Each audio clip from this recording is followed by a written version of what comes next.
Kebetulan saya lahir di Indonesia dari pasangan Muslim, maka saya beragama Islam. Seandainya saja saya lahir di Swedia atau Israel dari keluarga Kristen atau Yahudi, apakah ada jaminan bahwa hari ini saya memeluk Islam sebagai agama saya? Tidak. Saya tidak bisa memilih dari mana saya akan lahir dan di mana saya akan tinggal setelah dilahirkan.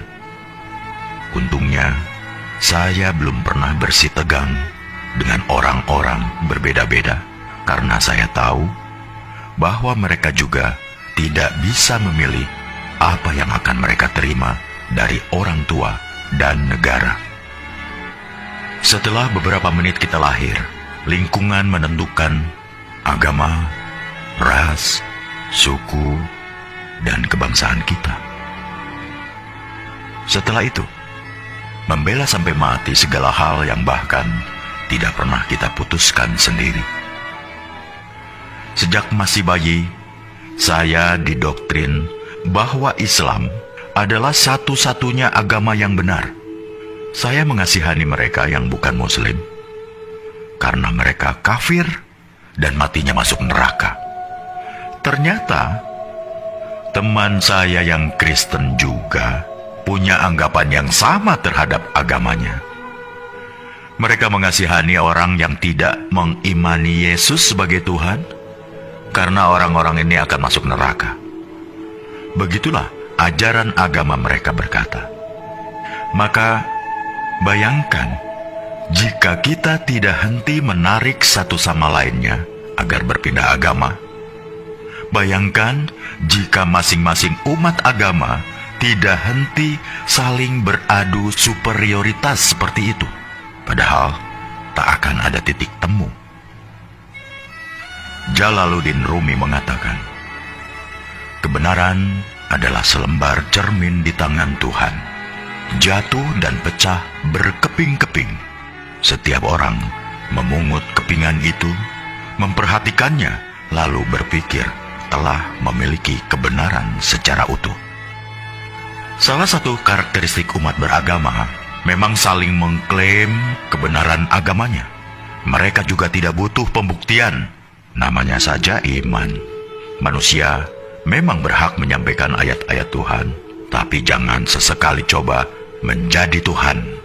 Tidak usah melabeli orang masuk surga atau neraka, karena kita pun masih menghamba. Latar belakang dari semua perselisihan adalah karena masing-masing mengklaim golonganku adalah yang terbaik, karena Tuhan sendiri yang mengatakannya. Lantas, pertanyaan saya adalah, kalau bukan Tuhan, siapa lagi yang menciptakan para Muslim, Yahudi, Nasrani, Buddha, Hindu, bahkan ateis, dan memelihara mereka semua sampai hari ini? Agama apapun tidak ada yang meragukan bahwa Tuhan itu Maha Kuasa dan Maha Segala-galanya.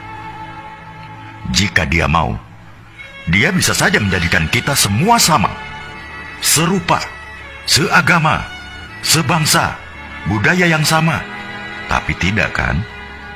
Apakah jika suatu negara dihuni oleh rakyat dengan agama yang sama, hal itu akan menjamin kerukunan? Tidak. Nyatanya, beberapa negara masih rusuh juga padahal agama rakyatnya sama, budaya yang sama. Karena jangan heran, ketika sentimen mayoritas versus minoritas masih berkuasa, maka sisi kemanusiaan kita mendadak hilang entah kemana. Bayangkan juga seandainya masing-masing agama menuntut agar kitab sucinya digunakan sebagai dasar negara, maka tinggal tunggu saja kehancuran Indonesia kita.